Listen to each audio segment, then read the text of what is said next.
Ассалаумағалейкум, есімім Руслан. Бұл видеоны көрмес бұрын төмендегі подписаться батырмасын басып, тіркеліп қойыңыз, лайк басып, өз комментаріңізді қалдырып, қолдап отырсаңыз болады.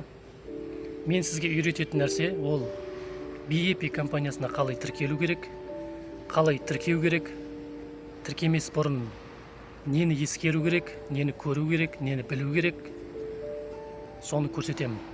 Және реферальный ссылканы қайдан аламыз? Сол сияқты дүниелерді көрсетіп сізге үйрететін боламын. Осы видеоны көргеннен кейін сіз өзіңіз әрі қарай қалай регистрация жасау керегін өзіңіз самостоятельно жасайтын боласыз. Сол үшін де маған өзіңіздің рахметіңізді, алғысыңызды айтып, төменге комментаріңізді қалдырсаңыз да болады. Ендеше бастаймын. Мұқият қараңыз. Егер сіз BEP компаниясына тіркелген болсаңыз, сіздің демек осындай кабинетіңіз бар деген сөз. Енді сіз айналаңызға таныстарға айтасыз осы компанияның өнімдері жайлы, мысалы осындай жасушалық өнім, елеп 8, түнгі өнім мынау жасушалық, акселер 8, суға қатысты өнімі бар, суды тазалайтын. Одан бөлек машинасы барларға бензин сәл экономдайтын өнімдері бар. Одан басқа пластыр бар, жедел жәрдем, ауырған жерді тез басады деген сияқты. Осындай өнімдерді таныстарыңызға айта бастаған кезде олар да қызығады, олар да кіргісі келеді, олар да алғысы келеді, сізге сұрақ қояды. Мен де тіркелгім келеді осы компанияға, қалай тіркелу керек, не істеуім керек деп сұрақ қояды. Сол кезде сіз не істейсіз? Алғашқы қадам, бірінші сіз мына кабинетіңізге кіресіз, логин пароліңізді жазып, мен қазір көрсетемін. Міне осылай кабинетке кіретін кезде осылай шығады, мына жерге өзіңіздің логиніңізді жазасыз, мына жерге пароліңізді жазасыз, мына жерге авторизация, яғни осыны түртіп қалсаңыз, кабинетіңіз ашылады. Осылай кабинетіңіз ашылады ғой, ашылғаннан кейін сіз енді сол танысыңызға өзіңіздің тіркелетін реферальный ссылкаңызды жіберу керек. Оны қайдан аласыз? Осылай кабинетке кірдіңіз, ашылды. Міне сол жағында жоғарысында 3 сызықша тұр. Міне соның үстін түртіп қаласыз бір рет саусақпен. Әрі қарай осылай шығады, әрі қарай міне система деген жазу тұр, міне система қапталында мынандай галочка тұр, міне көрдіңіз бе? Соны түртіп қаласыз бір рет. Міне осы жерде шығады, мына жерде міне тема BEP builder деген жазу тұр, міне ортасында. Соның үстін түртіп қаласыз бір рет. Міне осы жерде міне сіздің реферальный ссылкаңыз көрініп тұрады. Сіз не істейсіз? Сіз мынаның үстін саусақпен түртіп тұрсаңыз, шығады, жаңа копировать етіп аласыз, осыны бүйтіп саусақпен түртіп тұрасыз осылай. Міне копировать етіліп қалды. Копировать деген жазу түртіп қаласыз. Міне копировать дегенді. Сосын танысыңызға вставить етіп жібересіз. Көрдіңіз бе? Бірақ бірінші реферальный ссылкаңызды жібермей тұрып, нені білу керек? Соны көрсетейін. Мына реферальный ссылканы қалай алу керек, қалай копировать етуін көрсеттім ғой. Тіркемес бұрын сіз кабинетіңізде бірінші настройкасын қарайсыз. Ол үшін не істейсіз? Ол үшін жоғарысында жаңағы 3 сызықшаны басасыз. Міне 3 сызықша. Түртіп қаласыз бір рет. Мына жерде шот деген жазу тұр, шот. Міне шот. Осыны түртіп қаласыз, қапталында міне галочка тұр. Сол галочканы түртіп қаласыз бір рет. Сосын әрі қарай шот дегенді басқаннан кейін мына жерде сіздің спонсорыңыздың логині көрініп тұрады, сіз тіркелген спонсорыңыз. Төменде мой шот деген жазу тұр. Мой шот деген жазуының үстін түртіп қаласыз бір рет. Әрі қарай осылай шығады, сіздің данныйыңыз көрініп тұрады, телефон, номер, почтаңыз бәрі көрініп тұрады. Осыны жоғары қарай көтересіз, жоғары қарай. Мына экранның бетін басып жоғары қарай көтересіз. Әрі қарай осы жерге келесіз, жоғары көтерген кезде осылай астында данныйларын көрініп тұрады. Енді қараңыз. Мына жерде профиль тұр, мына жерде екі настройка тұр. Екі, мынау, міне, көрдіңіз бе? Оң жағынан санағанда мына екінші, мына осының үстін түртіп қаласыз саусақпен. Осының үстін бір рет түртіп қаласыз саусақпен. Енді осыны бастыңыз, міне, бастыңыз. Осындай жазу шықты, міне, альтернативный деген жазу тұр, көрдіңіз бе? Альтернативный. Осының үстін бір рет түртіп қаласыз, бір рет. Бүйтіп түртіп қалсаңыз, осылай шығады. Альтернативный, левая нога, правая нога деп. оң жақ аяқ, сол жақ аяқ деген. Яғни бұл VIP компаниясының маркетинг планы ол бинарный. Оң жаққа, сол жаққа, яғни әріптестерді тіркеген кезде оң жаққа, сол жаққа тіркейсіз. Сізде екі ветка болады бар жоғы. Енді сіз бір әріптес тіркелейін деп жатыр, танысыңыз. Сіз сол танысыңызда қай жақ аяғыңызға тіркегіңіз келеді. Оны сіз шешесіз.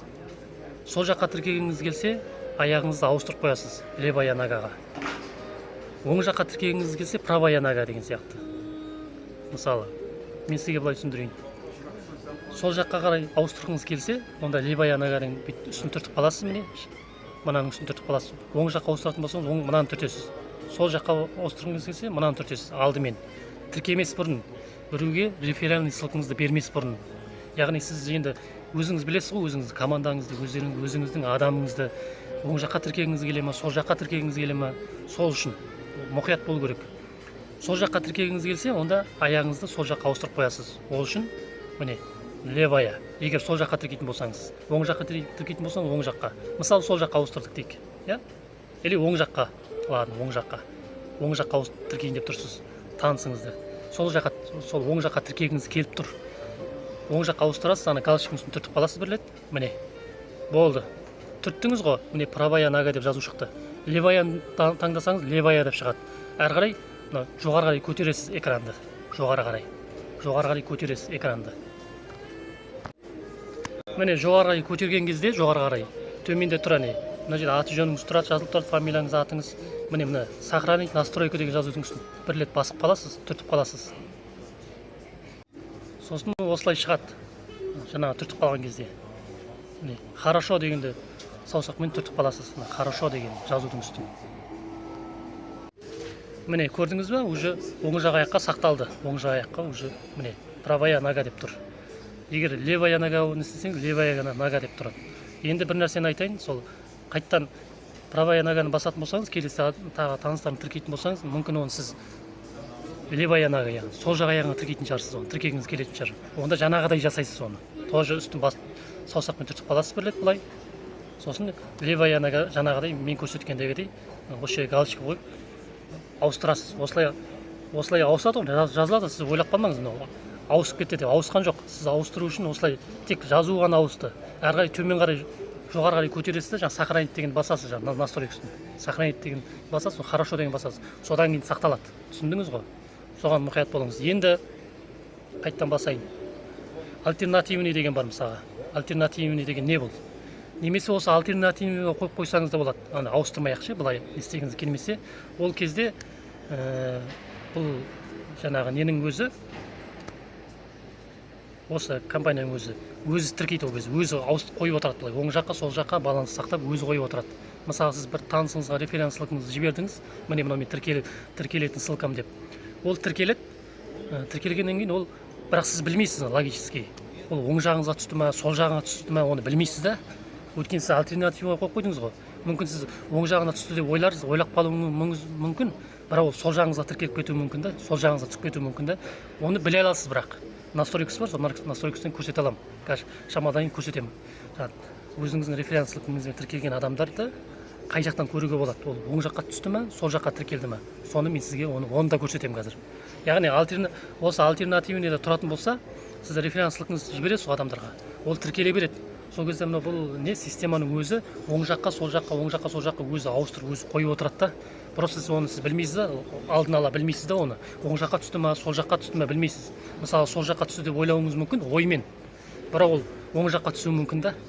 Система солай да, былай айтқанда, солай жасайды. Ал жаңағыдай ручной жасайтын болсаңыз, өзіңіз білесіз ғой, енді біреу тіркейін деп тұрсыз, бір танысыңыз тіркелгісі келіп тұр, жұмыс жасаймын, өнімдерін қолданамын, осының бизнесін қолға аламын деп тұр мысалға, иә. Сіз оң жаққа тіркегіңіз келе ме, или сол жаққа тіркегіңіз келе ме, осылай өзіңіз басында, осылай өзіңіз ауыстырып, осылай қойғаныңыз дұрыс. Енді, мысалы мен жаңа оң жаққа ауыстырып қойдым ғой, правая ногаға, иә. Енді әрі қарай не істеу керек? Енді осылай кабинетіңізге кіріп, аяғыңызды ауыстырып қойып алдыңыз. Енді танысыңызға өзіңіздің тіркелетін референс ссылкаңызды жіберу керек. Жаңа оны көрсеттім, қайттан тағы көрсетем. 300 ақшаны басасыз мүмкін, обязательно. Осының үстін түртіп қаласыз. Сосын әрі қарай Система деген жазудың үстін түртіп қаласыз, яғни қапталында галочка тұр, сол қапталында галочканы түртіп қаласыз. Бір рет. Одан кейін міне ортасында тұр тема бепик буилдер деген, соның үстін түртіп қаласыз. Мына осы жазудың үстін. Бір рет түртіп қалдыңыз. Міне сіздің референслығыңыз тұр. Міне референслығыңыз. Міне мынау осының үстін басып тұрсаңыз, басып тұрасыз, саусақпен басып тұрасыз. Олай басып тұрсаңыз, міне ана копировать деген жазу бар, копировать етіп аласыз. Копировать бассаңыз, копировать етіп қалады. Сіздің референслығыңыз. Соны танысыңызға, WhatsApp-ына болсын, Telegram-на болсын, ставить етіп жібересіз. Ставить деген болады, соны жібересіз. Сосын танысыңыз, әрі қарай өзі тіркеледі. Енді қалай тіркеледі ол? Сіз оған жіберіп қойдыңыз. Енді тіркелу жолын көрсетейін. Сіз осындай референслығыңызды жібердіңіз танысыңызға. Енді әрі қарай қалай тіркелу керек екенін көрсетемін. Кеттік. Бұл жағы түсінікті болды деп ойлаймын. Енді сіз кабинеттен шығып кетсеңіз болады. Кабинеттен шығу үшін 303-тан басасыз. Обязательно. Міне, өйткені танысыңызға бәрін жіберіп қойдыңыз ғой. Референслығыңызды жібердіңіз, настройкаңызды дұрыстадыңыз, ауыстыратын нагаңызды. Танысыңызға жіберіп қойдыңыз. Енді кабинеттен шығып кету керек. 303-тан түртіп қаласыз бір рет.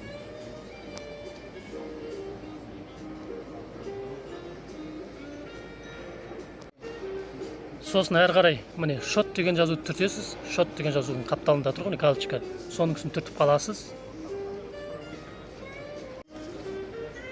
Сосын міне әрі қарай шығып кету үшін кабинеттен төменде тұр вход деген жазу тұр. Соның үстін түртіп қаласыз. Сол кезде кабинеттен шығып кетесіз. Міне кабинеттен шыққанда осындай болады. Қайттан кабинетіңізге кіргіңіз келсе, имя пользовательге логиніңізді жазасыз. Паролін жазасыз, авторизоваться деген жазуды түртіп қалсаңыз, қайттан кабинетіңіз ашылады.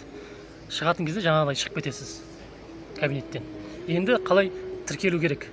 Танысыңызға референслығыңызды жібердіңіз, әрі қарай қалай ол тіркеледі? Соны көрсетемін. Міне референслығын мен копировать етіп қойдым ғой жаңа. Танысыма жібердім дейтін, мен жібердім мысалға. Ол не істейді танысыңыз? Сілтемені көрді, міне сілтеме, осындай сілтеме болады, аяқ жағында өзіңіздің логиніңіз тұрады. Мына сілтеменің үстін түртіп қалады ол, яғни осы сілтемені түртіп қалу керексіз, осындай референслығының үстін тіркелу үшін. Қазір түртіп қаламын жайлап. Бүйтіп саусақпен түртіп қаласыз, сосын өзі ашылады. Анкетаны английский толтырған дұрыс, өйткені бұл америкалық компания, сол үшін де английский толтыру керек. Қазақша, орысша емес, английский. Мына жерге енді жоғары көтересіз. Жоғарысына мысалға өзіңіздің атыңызды жазасыз. Атыңызды ағылшынша жазған дұрыс. Үлкен әріппен жазсаңыз да болады. Үлкен әріппен. Мысалға қалай жазсам болады? Дос деп жазып көрейін, мысалға, дос. Мысалға атым дос, мысалға. Атыңыз жаздыңыз, мына жерде сіздің почтаңыз сұрап тұр. Электронный почтаңыз сұрап тұр. Яғни почтаңыз жазу қою керексіз, өзіңіздің электронный почтаңыз болса. Енді осы жерде айтатын нәрсе, мұқият болыңыз. Атыңызды жаздыңыз английский әріппен. Почтаңыздың аяқ жағы, яғни қоятын поштаңыз gmail.com болған дұрыс. Mail.ru деген почта керек емес. Mail.ru неше түрлі пошталар бар ғой.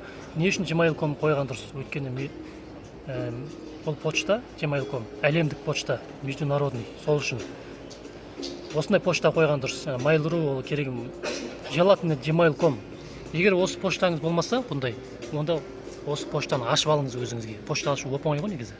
Егер бар болса, поштаңызды қоясыз міндетті түрде. Яғни поштаңызды қатесіз жазыңыз. Өйткені ертең сіз кабинетіңізде пароль ауыстыратын кезде осы почта арқылы ауыстырасыз деген сияқты ғой. Көрдіңіз бе? Ол почта керек. Сосын почта компанияның жаңалықтары келіп отырады. Сол үшін поштаны қатесіз жазыңыз, және поштаны мына жерге жазған кезде бас әрпін міндетті түрде кішкентай әріппен жазасыз почтаны. Мына gmail.com бас жағын үлкен әріппен емес, кішкентай әріппен жазасыз почтаны. Соған мұқият болыңыз, және аяқ жағы gmail.com, осындай gmail.com болу керек. Сосын міне атыңыз жаздыңыз, почтаңызды қойдыңыз, әрі қарай не істейсіз? Әрі қарай покажите мне сейчас деген жазу тұр ғой міне. Соның үстін түртіп қаласыз. Әрі қарай осылай шығады. Осылай шыққан кезде міне Соединенные Штаты, сіз қай мемлекеттенсіз? Міне қапталында галочканы түртіп қаласыз саусақпен бір рет. Сол кезде мемлекеттер шығады. Мемлекеттер. көрдіңіз ба? Астында міне кім сізді шақырды, сол аты жөні бәрі көрініп тұрады, сізді шақырған танысыңыздың мына жерде аты жөні, оның почтасы көрініп тұрады, кімге тіркеліп отқанын. Міне осындай жазу шығады, Соединенный штат, яғни мемлекет таңда дейді. Міне мына галочканы түртіп қаласыз бір рет үстін. Міне осылай мемлекеттер шығады, сол мемлекеттің ішінде мысалы Қазақстан азаматы болсаң, оны Қазақстан таңдайсыз. Міне қаншама мемлекет осы компанияда жұмыс жасап жатыр. Қарап отырсаңыз, міне көріп отырсаңыз, Франция, Германия, Венгрия, Америка, міне Қазақстан, міне тұр, көрдіңіз бе? Осылай Қазақстан таңдайсыз, міне Қазақстан қапталында галочка тұр, сол галочканың үстін түртіп қаласыз бір рет.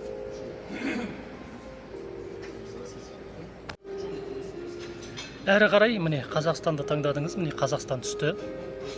Енді продолжать деген, яғни жасылдың ішінде продолжать, соның үстін түртіп қаласыз бір рет. Енді әрі қарай осылай анкета шығады, жайлап жоғары көтересіз, жоғары көтерген кезде мына жерге сіздің өз логиніңізді қоюыңыз керек, өз логиніңізді мына жерге жазу керексіз. Мысалы атыңыз шығып тұрады, осылай өзіңіздің атыңыз қапталына екі санды қойғаныңыз дұрыс. Екі сан ше, английский. Немесе өзіңіз біз бір логин ойлап жазсаңыз болады, ағылшынша, кішкентай әріппен жазылу керек, екі сан болу керек аяғы жағы. Өйткені неге сіз ертең кабинетке кіретін кезде сол логинмен кіресіз, және сіз танысыңыз тіркейтін кезде референс ссылканы жібересіз, сол жаңағыдай. Соның аяқ жағында сіздің логиніңіз көрініп тұрады. Мысалы дос 25 деп қойсаңыз, референс ссылкаңызды біреуге жіберген кезде дос 25 деп аяқ жағында көрініп тұрады. Сол үшін бұл мәңгі бақи қалатын нәрсе. Сол үшін де логинді дұрыс өзіңізге ыңғайлы логин қойғаныңыз болады. Немесе өзіңіз атыңызды осыны аяқ жағына екі сан қою керексіз. Мысалы қалай? Міне мысалы осылай, міне мен атыңыздың қапталына мысалы осылай екі сан қойып қойсаңыз болады. Немесе логин қойсаңыз болады. Мысалға лидер 25 деген сияқты ғой, әртүрлі. Diamond 22 деген сияқты. Бірақ кішкентай әріппен жазу керексіз. Осыны қойып алдыңыз, қойып алғаннан кейін, міне аяқ жағында шықты, міне. Сіз референс ссылкаңызды жіберген кезде біреу тіркелем десе, осындай референс ссылкаңыз осы аяқ жағында осылай тұрады. Қандай логин қойдыңыз, сол өмір бойы тұрады. Осылай қойып аласыз. Кішкентай әріппен жазылып тұр, бас әріпі барлығы көрдіңіз бе? Соған мұқият болыңыз.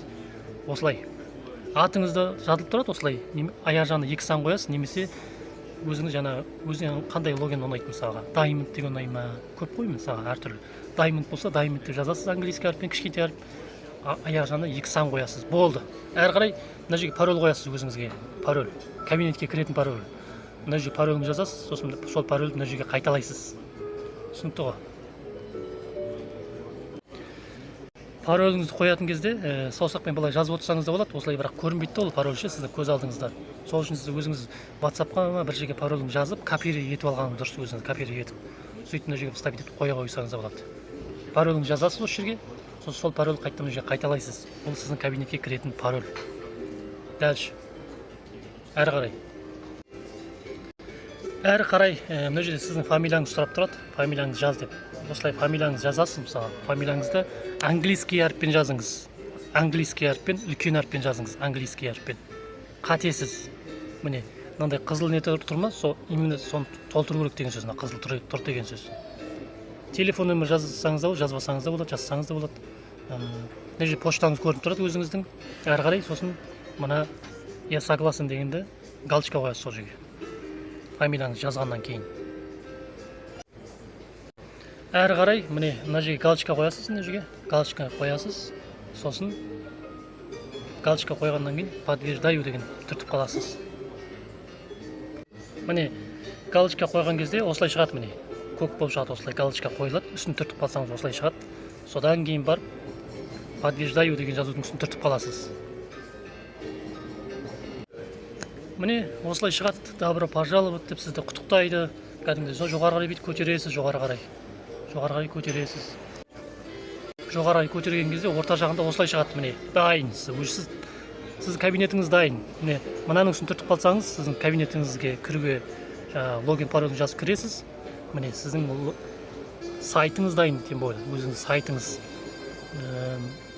Міне мұны сіздің тіркелетін референс ссылкаңыз 07 аяқ жағы, көрдіңіз бе? Тағы да жоғары көтерсеңіз, міне жоғарыға көтерген кезде сіздің спонсорыңыздың аты жөні шығып тұрады. Міне осылай құттықтап, сіздің спонсор осындай деп аты жөні шығып тұрады. Осылай. Түсіндіңіз бе? Енді қайта бас жағына барайық.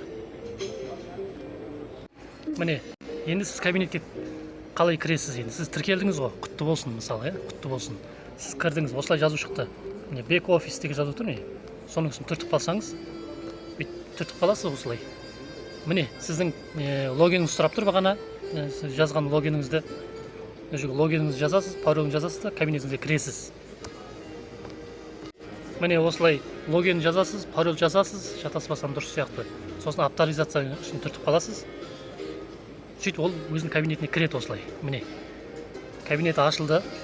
Міне, оның кабинеті дайын уже, ол мәз. Енді қызыл деген ол заказ жасамаған деген сөз. Заказын жасаса, көк болып тұрады мынау. Көрдіңіз бе? Бұл жаңа тіркелген адам осылай кіреді кабинетке. Шығып кететін болса, жаңа шотты басып шығады. Ана 300 ақшаны басады, сөйтіп шығады кабинеттен. Міне көрдіңіз бе? 300 ақшаны басасыз, шотты басасыз, сосын мына жерде шығып тұр. Оның спонсор Реал 55 деген. Өйткені ол Реал 55 деген сілтемемен тіркелді ғой. Спонсорының логині ол. Көрдіңіз бе? Әрі ол кабинеттен шығып кетеді мысалға. Осылай. Енді әрі қарай танысыңыз сізге шықты, мен тіркелдім, ура, мен кабинетім ашылды, мен тіркелдім деп сізге айтады ғой. Енді сіз сол танысыңызды өзіңіздің кабинетіңізге кіріп көресіз жаңағы. Тіркелді ма? Тіркелсе қай жақ аяғыма түсті, оң жаққа түсті ма, сол жаққа түсті ма деген сияқты. Оны қайдан көреді? Өзіңіздің кабинетіңізге кіресіз. Логин, паролін жазып кіресіз қазір. Енді сіз кабинетіңізге кірдіңіз міне осылай, жаңа танысыңыз тіркелдім деді ғой, соны қай жақ аяғына түскенін қайдан көруге болады? Осылай кабинетке кірдіңіз, сол жағында жаңа 300 ақшаны түртіп қаласыз. 300 ақшаны міне жайлап бірлеп. Сосын мына жерде организация деген жазу тұр міне, организация. Қапталында галочка тұр. Соның үстін түртіп қаласыз, бірлеп. Сосын мына жерде мой дерево деген тұр. Личные спонсируемые деймін. Осы ортасында тұрған жазудың үстін түртіп қаласыз міне. Осының үстін бірлеп түртіп қаласыз. Сосын осылай ашылады. Бұл жерде енді мына жерде общий команданың санын көрсетіп тұрады. Соның ішінде қанша әріптес активный екенін санмен көрсетіп тұрады. Неактивный адам қанша адам сан екенін көрсетіп тұрады. Жаңағы заказ жасамаған неактивный. Және оң жағыңызда, право деп тұр ғой, оң жақ аяғыңызда қанша әріптес тіркелгенін көрсетіп тұрады. Жоғары қарай көтересіз, экранның бетін басып жоғары ең аяқ жағына көтересіз. Осылай ең жоғарысына көтерген кезде аяқ жағында осылай шығып тұрады міне, осылай. Бұл не десеңіз, бұл сіздің өзіңіздің референслығыңызбен өзіңізге тікелей тіркелген, яғни сіздің личниктарыңыз бұл. Личниктарыңыз осылай. Енді қараңыз, жаңағы мен тіркедім ғой. Ол қайда міне, жоғарысында тұр міне. Мына плюс дегенді басасыз, плюс көкше, плюс. Соның үстін түртіп қаласыз міне, қай күні, қай жылы, қай айда тіркелген осы жерден көрсетіп тұрады. Ана плюсті бассаңыз, қазір басам мен, не шығатынын көресіз. Түртіп қаласыз. Міне осы жерде көрініп тұр. Жаңағы мен тіркедім ғой. Аты жөні барлығы көрініп тұрады міне. Аты, фамилиясы, почтасы, неактивен деп тұр. Өйткені бұл заказ жасаған жоқ қой. Заказ жасаса активен деп жасыл жазу шығады ана жерде, жасыл. Бұл пока тегін тіркеліп тұр ғой. Тегін тіркеледі, содан кейін бір заказын жасайды, өзіне керекті өнімдерді алады, жаңағы көрсеткендегідей. Сол кезде активен деп жазу тұрады. Неактивен Қазақстан, өзінің логині жазылып тұр міне. Расстояние, верно. Верно деген ол оң жақ аяғыңа түсті деген сөз, оң жақ. Бұл жерде солай переводын солай ауыстырады екен, мен түсінген жаңағы. Негізі оң жақ деген правый деп айтылады ғой орысша. Бірақ мына жерде верно деп айтылады екен, верно. Яғни өйткені сіз жаңа аяқты оң жағыңызға ауыстырдыңыз ғой. Көрдіңіз бе? Сол үшін міне верно деген оң жағыңызға түсті деген сөз. Яғни оң жақ аяғыңызға тіркелді деген сөз. Егер сіз сол жақ аяққа тіркеген болсаңыз, жаңағы аяғыңызды сол жаққа ауыстырған болсаңыз, ол ана жерде левый деп жазылып тұрады, левый. Түсіндіңіз бе? Бұл жерде верно деген оң жақ, правый. Левый түсінікті ол, сол жақ. Яғни верно деген жазу ол оң жағында деген сөз. Осылай көресіз. Яғни бұл сіздің өзіңіздің мына плюстерді басатын болсаң, мына сіздің өзіңіздің осы уақытқа дейін, яғни өзіңіздің тіркеген, өзіңізге тікелей тіркеген, референслығыңызбен тіркелген әріптестеріңіз, былай айтқан кезде. яғни түсінікті деп ойлаймын. Осылай білесіз, көрдіңіз бе? Осылай бір білесіз. Екінші тағы да несі бар? Тоже 3 сызықшаны түртіп қаласыз. Жоғарысында 3 сызықша, сол жағында. Сосын әрі қарай міне организация деген қапталында тұр ғой, міне галочка. Организация қапталында галочка. Соның үстін түртіп қаласыз.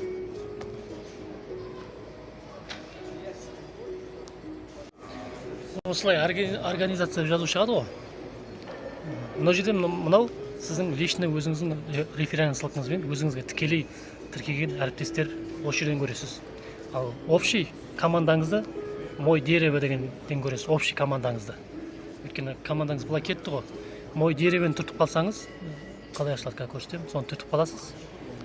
Міне осылай окошко ашылады, жаңа мой деревені түртіп қаласыз ғой. Сол кезде міне мына жерде сіздің өзіңіз, мынау сіз, мына жерде мен үстін жауып қойдым. Сіздің логиндеріңіз тұрады. Спонсорың кім екенін, соның логині көрініп тұрады астында. Мынау сол жақ аяқ, мынау сол жақ беткі.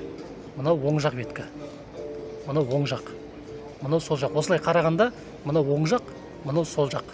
Мынау адамдар, мынау көк деген сөз, мынау көк жанып тұр деген сөз, олар заказ жасағандар. Заказ жасаған, товар алып атқандар, өнім алып атқандар. А мына қызыл деген, қызыл, олар заказ жасамаған, яғни неактивный адамдар деген сөз. Ана жасыл деген, олар активный адам деген сөз. Яғни ол товарына заказ беріп отыр, команда құрып отыр деген сөз. Көрдіңіз бе? Ал қызыл деген, ол неактивный, ол әлі заказ жасамаған, просто тіркеліп қойған, кабинет ашып қойған болды. Көрдіңіз бе? Сол үшін де осы неге кірген кезде барлығы жасыл болып, көгеріп, әдемі болып тұрған жақсы ғой. Қызыл болмау керек қой, барлығы. Көрдіңіз бе? Жаңа мен тіркедім ғой. Бір әріптестен қызыл жанып тұр ғой мына жақта. Міне, жаңа. Мен тіркедім ғой жаңа. Көрдіңіз бе? Мен өйткені оң жаққа тіркедім. Яғни оң жақтағы мен қаншама адамдар бар мысалға, сол оң жақтағы адамдардың астына перейіппен түсті. Өйткені бұл жерде екі бет болғаннан кейін, екі аяқ болғаннан кейін, ең қызығы бинардың. Сіз оң жаққа тіркейсіз ғой, сіз оң жаққа тіркеген әріптестеріңіз, таныстарыңыз, оң жақтағы оған дейін тіркелген адамдар бар ғой, мынау жоғарысында сол оған дейін тіркеліп қойған адамдар. Солардың астына түседі, солардың астына перейіппен түседі оң жаққа. Бірақ референдум бонус маған түседі, а оған не пайдасы бар? Оған ертең ол бинарный бонус алуына жақсы. Яғни оның да командасы болып есептеледі мынау. Оның да командасы болып, мыналардың да командасы болып есептеледі мынау қызыл. Мынау ертең заказ жасайтын болса, өзінің командасын құратын болса, төмен қарай аналарға да есептеледі. Өйткені бал деген бар ғой, әр өнім бал береді. Яғни оған бал болып жинала береді да бір жақшы. Бір жақ аяғы уже бір жақ аяғын спонсор алып кетіп бара жатыр деген сөз. Бір жақ аяғын спонсор балдарын жинап жатыр деген сөз. Ал оның жұмысы не? Оның жұмысы қандай? Оның жұмысы табыс табу үшін, мысалға бинарный бонус алу үшін. Мына жерде ақ деген сөз ол пустой место деген сөз, ақ. Пустой место.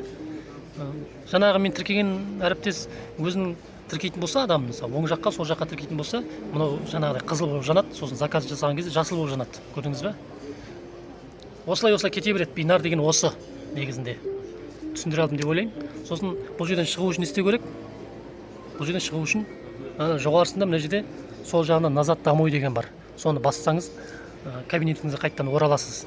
Ал войти дегенді бассаңыз, мына войти кабинеттен шығып кетесіз. Назад домой дегенде қайттан обратно кабинетіңізге ауысасыз, келесіз. Енді товарларды қайдан көруге болады? Жаңа мен көрсеткен товарларды, мысалы, мынау машинаның бензин экономдайтын товары 58 жасушалық өнімдер деген сияқты. Оны сол жағында 3 сызықшаны түртіп қаласыз, міне. Бір рет түртіп қалдыңыз. Сосын мына жерде заказ деген жазу тұр ғой, заказ. Заказдың қапталында галочка тұр. Соның үстін бір рет түртіп қаласыз. Содан кейін оформить заказ деген тұратын жазылып тұр. Оформить заказ. Оформить заказ деген үстін түртіп қаласыз. Баса беріңіз, ештеңе етпейді. Оформить заказ. Осы жерден компанияның бүткіл барлық өнімдерінің бағасымен көре аласыз. Міне осылай ашылады. Жоғары көтере бересіз, жоғары қарай көтере бересіз. Міне мына жерде алғашқы бетте шығып тұр, міне. Жаңа бензин солярка экономдайтын өнім машинасы барларға. 10 пачкасы, мысалы, 10 пачка $100 деп тұр. $100. Бесплатная регистрация деген. Бұл не сөз? Бесплатная регистрация деген. Негізі сіз тіркелдіңіз ғой, міне, тегін тіркелдіңіз, кабинетті аштыңыз. Енді сіз алғашқы рет заказ жасайсыз ғой, кез келген өнімге. Мысалы, мынаған заказ жасауыңыз мүмкін. Мына базовый өнімге заказ беруіңіз мүмкін, екеуі. Күндізгі, кешкі. Немесе басқа өнімге мынаған заказ беру мүмкін, жаңа осы өнімге. сол кезде алғашқы рет заказ жасаған кезде негізінде $20 ұстайды. $20 за регистрация. Өміріңізде бір-ақ рет. Одан кейін $20 ұстамайды. Мысалға мына өнімге заказ берсеңіз, бұған ұстамайды екен. Өйткені бесплатный регистрация жазу тұр. Егер бесплатный регистрация жазу жоқ болса, демек сіз алғашқы рет заказ жасайтын кезде $20 ұстайды. Ол кабинеттен заказ жасайтын кезде көрінеді, оның барлығы көрініп тұрады. Міне, мысалы мына өнімді көргіңіз келсе, добавить корзинадан бассаңыз, ашылады. Общий бағасы қанша, доставкасымен қосқанда бағасы қанша екен, барлығын толық көре аласыз. Әрі қарай бұлай кете береді, мысалға 5 пачкасы бар, кете береді, мынау или 8 әрі қарай кете береді. Бір айтатын нәрсе осы жерде. Мысалы мына 8 қанша пачка деп тұр мына жерде. Так, 3, 6, 9 пачка, по-моему. 9 пачка 58 капсуласы тұр да, осыны алуға болады деп тұр. $330 деп тұр. Бірақ бір нәрсені ескертейін. Біздің Қазақстанның заңы бойынша негізі бірінші заказ жасаған кезде сразу $300 даже заказ жасауға болмайды. Біздің Қазақстанның заңы бойынша бірінші заказ жасаған кезде $200 аспау керек. Беретін заказыңыз $200 аспау керек. $200 болса, бере бересіз. $150, $100 заказ жасай аласыз. $200. Одан аспау керек. Сразу бірден заказ жасайтын болсаңыз, мысалы мына өнімді сразу алғыңыз келетін болса, $330. Болмайды. Болғанның өзінде сіз қазір басып қалсаңыз, сіз тексеріске түсесіз. Біздің заңға. Налог төлейсіз, ИП ашасыз. Мынау не үшін, мынау қандай өнім, неге осынша суммаға, қандай тауар деген сияқты. Сол үшін де біздің Қазақстанның заңы бойынша сразу ондай үлкен суммаға заказ беруге болмайды екен. Бір жасағанда. Мысалы сіз $1000 заказ жасағыңыз келіп тұр. Или $1000 мысалы заказ жасағың келіп тұр. 500 мың ба, примерно 500 мыңға. Сіз соны бөліп жасай аласыз. Мысалы сіз $200 деп айттым ғой. $200 өзіңізге керекті өнімге заказ бересіз. Қазір басып жібересіз. Шама 2 минуттан 3 минуттан тағы да басқа өнімге заказ бересіз. Сөйтіп $500, $1000-ға сөйтіп бөліп заказ жасауға болады. Бірден болмайды да. Мысалы сіз $1000 заказ жасаған келіп тұр, өнім бәрін алғың келіп тұр $1000-ға, Бірден болмайды. Болғанның өзінде сіз тексеріске түсіп қаласыз босқа. Сол үшін де бөліп $200-дан заказ жасаған дұрыс. $200-ға жетпеу керек қой, $200. $200 қазір жасадыңыз ба, 5 минуттан кіріңізде тағы да $200-ға тағы ғана өнімге заказ жасайсыз. Сөйтіп солай. Соны ескертейін. Түсінікті деп ойлаймын. Әрі қарай міне өнімдер толып тұр, міне қарай берсең. Мынау жаңа судың өнімі. Осындай бағалары міне осылай кете береді. Бағаларын осылай көре бересіз. Мына бер жағындағы бағасы, ар жағында доставкасы бар өзінің. Көрдіңіз бе? Міне мысалға лидерский пакетке жататын мысалға $110 жоғары, ол лидерский пакет деп айтылады. Лидеріне өзі де жазылып тұр ғой, не лидер пакет, лидерский пакет. Яғни лидерский пакетке заказ беретін болса, алғашқы рет реферальный бонус $35. $35 бізде реферальный бонус $35 жоғары. Ол лидерский пакет. Көрдіңіз бе? Мұны да лидерский пакетке жатады. Мына жерде $90 деп тұр. 2 актив. Бұл ар жағында доставкасы, енді доставкасы көбінесе $17 доставка бөлек. Мысалға жаңадан кірген новичок, жаңа тіркелді ғой, ол осы өнімге заказ беретін болса, $90 ғой мына жерде. Ар жағында $17 доставкасы бар, сосын $20 жаңағы за регистрация ұстайтыны бар. Өйткені ол бірінші рет заказ берейін деп тұр ғой. Одан кейін келесі тағы да осы өнімге осын тағы басқа өнімге заказ беретін болса, онда $20 төлемей ұстамайды. Тек қана доставкасын төлейді, болды. Мына бер жағындағы бағасы, мына бер жағында чистый бағасы, ар жағында доставкасы бар. $17, $22 деген сияқты. Көбіне $17. Міне мына жерде Epic Slim коллаген деген бар. Керемет өнім. Коллаген үлкен екен де. Коллаген алсаңыз болады. Кофе бар. Бұл андай кофе емес, бұл өте пайдалы кофе. Құрамы мықты, өте пайдалы, кәдімгідей полезный кофе. Кофе жақсы көретіндер болса, вот, пожалуйста. Мынау 2 минут деген крем, 2 минут деген крем. Бұл крем енді әйел адамдарға жақсы. Тойға, туған күнге барғанда осы кремді жағатын болса, 2 минутта бетінде әжімді 2 минутта айтқан жоқ қылады екен да. Сондай крем екен, 2 минут деген крем. Міне, тұр ғой. Міне, 2 минут деп тұр ғой. Уақыт алмайды да, жақтың 2 минутта әжім бәрі кетіп қалды, тойыңа барып қайтасың, болды. Келгеннен кейін бірақ өз қалпыңа келесің деп па. Міне мынау Elevate, қасында пластыр. Мынау түнгі өнім. Бұл Қанша пачкасы? 4 пачка мынау. 4 пачка түнгі өнім. 2 пачка белый, 2 пачка фиолетовый. Мынау дрин шринк деген енді мынау мынаны ішсеңіз енді салмақ тастауға жана сондайға күшті екен мынау. Естіп жатырмын, айтып жатыр. Бірақ бұны кешке таман ішпесеңіз, күндіз ішетін болсаңыз, туалетпен дос болады екенсің да, туалетпен жүгіртеді екен да бұл. Сондай ішіндегі нең бәрін істейді екен. Сондай өнім. Дрин ту шринк деп айтылады. Мынау Elevate, міне 3 пачка Elevate алатын болсаңыз, міне $110 ар жағында доставкасы бар өзінің. Бұл 3 айлық 90 капсула. Күніне 1 капсуланы ішсеңіз 3 ай. Мынау сұқи өнім міне. Қолымда тұр ғой. Бұл чудо өнім. Бұл деген әлемді жаулаған өнім бұл. 180 мемлекет бірден қабылдаған осы өнімді. Ең бірінші шыққан өнім де осы. Осы компания ашылған кезде осы өнім бірінші шыққан. Бірақ өнім осы өнім болатын. Кейін оған мына 2 өнім қосылды. Жаңа мен көрсеткен түнгі өнім. Бұл базовый. Көрдіңіз бе? Содан кейін міне өнімдер шығып жатыр. Машинаның өнімі шықты. Пластыр, жедел жәрдем, сутка, жана тағы басқа өнімдер шығып жатыр. Компания дамып жатыр. Бұл компания 2016 жылдан бері жұмыс жасап жатыр. Әлемдік нарықта 180 мемлекеттен аса. Америкалық компания, американдық. Made in USA. Мысалға мен көрсете аламын. Так. Міне. Көрініп тұрса, Made in USA. Қытай емес, таза Америка. Өйткені бұның өздерінің арнайы фабрикасы бар. Америка мемлекетінде, Юта штатында. Көрдіңіз бе? Міне, жаңағы мен айтқан өнім осы эпический пакет деп айтады бұны, эпический базовый. Міне, 3 пачка 90 капсула. Базовый. Күндізгі, түнгі. Керемет, түнді тазалайды, ішкі құрылыстың бәрін тазалайды, ұйқыңды тыныштандырады. Мынау 700 ауруды алдын алады, мынау 700 ауруды алдын алады. Аты жаман неше түрлі аурулардан жазылып жатқан әріптестеріміз өте көп, әртүрлі. Бұның бағасы енді мына жерде 99, яғни $100 дейікші. Ар жағында өзінің несі бар. Қазір көрсетемін, қалай заказ жасайтын мысалы. Мына добавить деген басып қалсаңыз, добавить. Корзину дегенді. Сол кезде таза бағасын көрсетеді. Бұл жерде полный.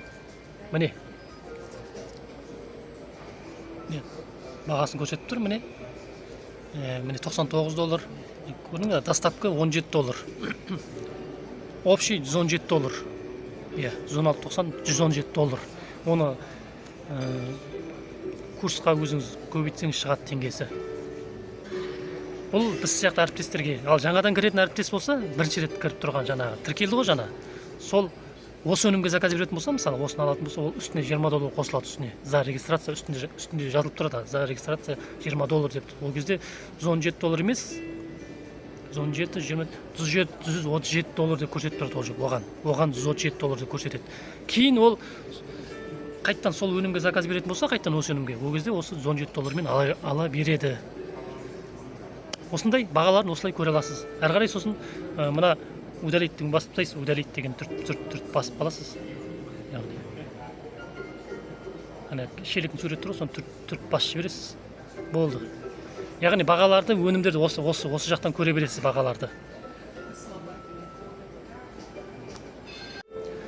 Доходы деген ол доход, сіз команда құрып істеп жатқан доходы деген түртіп қалсаңыз, сол жерде сіз өзіңіздің түскен табыстарыңызды осы жерден көресіз. $мен түседі ақша. Команда құрып бастаған кезде сізге ақшалар түседі $мен. Сол түскен ақшамен сіз жаңа өнімдердің барлығын ала аласыз. Демек сіз мына өнімнің барлығын команда құрсаңыз тегін аласыз деген сөз. Тегін. Табиғи өнімдер тем более.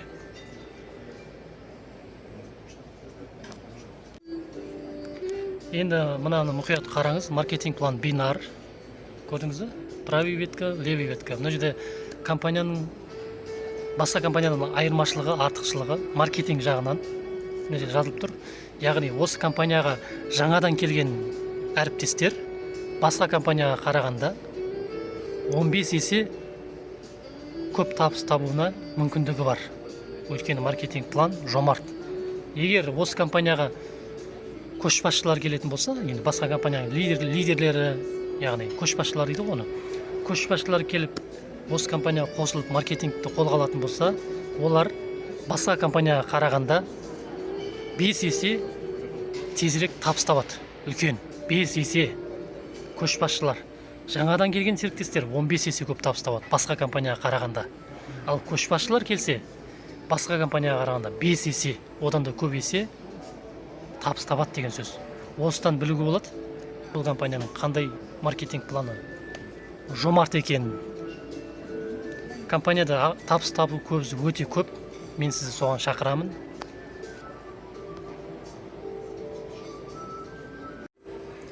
Енді міне сіз BEPIC компаниясына қалай тіркелу керек, әріптесті қалай тіркеу керек, тіркемес бұрын кабинетке кіргенде нені жасау керек, нені ескеру керек, нені білу керек, және компанияның өнімдерін кабинеттен қалай көру керек, бағаларын қалай білу керек, және реферальный ссылканы қайдан көру керек, қалай алу керек.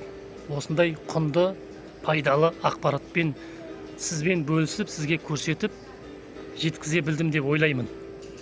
Енді сіздің маған бір көмегіңіз керек. Ол үшін сіз төмендегі подписаться бөлімін басып, осы YouTube арнамды қолдап отырыңыз, лайк басыңыз, және төменге өзіңіздің керемет тілегіңізді, өзіңіздің комментарияңызды қалдырып отырыңыз. Себебі мен алдағы уақытта бұйырса, тағы да осындай неше түрлі видеолар түсіретін боламын. Сол кезде сіз менің әрбір шығарған видеомды сіз бірінші болып көретін боласыз. Сол үшін де подписаться бөлім басып, YouTube арнама тіркеліп қойыңыз. Пайдасын берсін, ісіңізге сәттілік.